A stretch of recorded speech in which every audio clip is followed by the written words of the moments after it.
મિત્રો વિડીયોમાં તમારું સ્વાગત છે। મિત્રો આજે તારીખ 6/10/2024 ને વાર રવિવાર। મિત્રો આજના વિડીયોની અંદર ખૂબ જ મહત્વના અને ઉપયોગી સમાચાર વિશે વાત કરીશું, તો ખાસ મિત્રો આ વિડીયોને છેલ્લે સુધી જોતા રહેજો, કારણ કે દરેક સમાચાર તમારા માટે ખૂબ જ મહત્વના છે। અને હા મિત્રો, જો તમે અમારી યુટ્યુબ ચેનલ પર નવા છો અને જો હજુ સુધી આ ચેનલને સબસ્ક્રાઈબ ના કરી હોય તો ચેનલને સબસ્ક્રાઈબ કરી લેજો અને બાજુમાં આપેલ બેલ આઇકન પણ પ્રેસ કરી લેજો, જેથી કરીને આ ચેનલ ઉપર મૂકવામાં આવતા તમામ નવા વિડીયોની નોટિફિકેશન તમને મળતી રહે છે અને દરેક સમાચારની માહિતી લઈ શકશો। તો મિત્રો સૌથી પહેલાં સમાચારની વાત કરીએ તો ગુજરાતના માથે વાવાઝોડાનું સંકટ ઘેરાઈ રહ્યું છે। હવામાન નિષ્ણાત અંબાલાલ પટેલે ફરી એકવાર વરસાદ અને વાવાઝોડાની આગાહી કરી છે।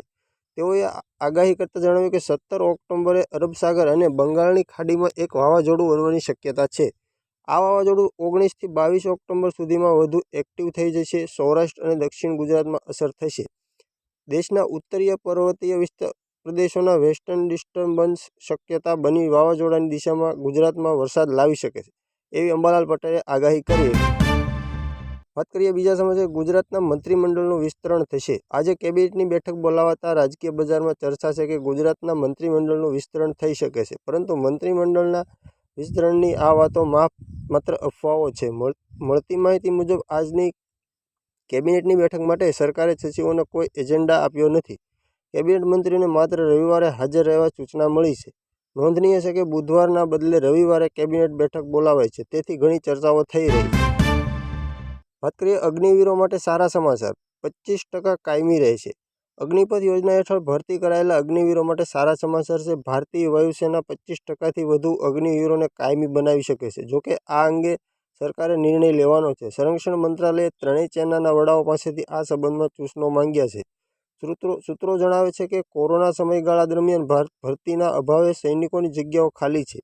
આવી સ્થિતિમાં 25% અગ્નિવીર સેનામાં કાયમી રહેશે।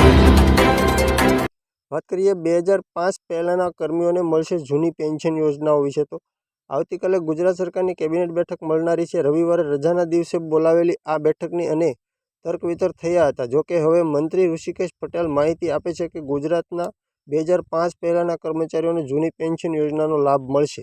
કાલે કેબિનેટ બેઠક બાદ વિગતવાર તેની જાહેરાત કરવામાં આવશે।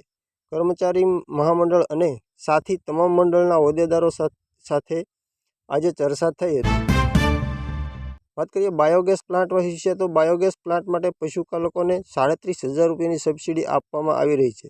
બાયોગેસ પ્લાન્ટ થકી ગ્રામ્ય વિસ્તારોને વૈકલ્પિક ઉર્જા, સ્વચ્છ વાતાવરણ, આરોગ્ય, રોજગારીના સ્ત્રોત મળી રહ્યા છે। આજે રાજ્યમાં 7,200થી પણ વધુ બાયોગેસ પ્લાન્ટ કાર્યરત છે, જેના થકી પશુપાલકોની આવકમાં પણ વધારો થઈ રહ્યો છે। બાયોગેસ પ્લાન્ટના કારણે ઈંધણ ખર્ચની બચતમાં સુધારો થઈ રહ્યો છે। વાત કરીએ યુદ્ધને કારણે ભારતને મોટો ફટકો લાગશે।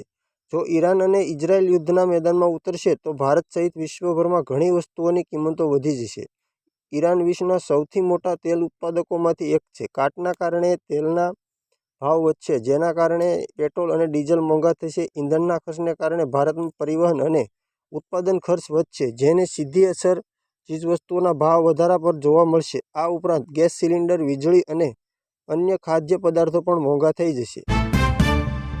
વાત કરીએ પોલીસ ભરતીની તૈયારી કરતા ઉમેદવારો વિશે, તો જામનગર પોલીસ હેડક્વાર્ટર ખાતે આવેલ ગાર્ડન પોલીસની તૈયારી કરતા યુવાનો માટે ખુલ્લું મૂકવામાં આવ્યું છે। આરપીઆઈ જીતેન્દ્રસિંહે જણાવ્યું કે ગ્રાઉન્ડમાં માત્ર રનિંગ જ નહીં, પરંતુ ફોરેસ્ટની તૈયારી કરતા યુવાનો માટે ઊંચી કૂદ, લાંબી કૂદ અને એસી સહિતની સુવિધાની સજ્જ લાઇબ્રેરી હોલ યુવાનો માટે ખુલ્લી મુકાઈ છે, જેનો એક પણ રૂપિયો ચાર્જ વગર પોલીસે યુવાનોને ઉપયોગ માટે ખુલ્લું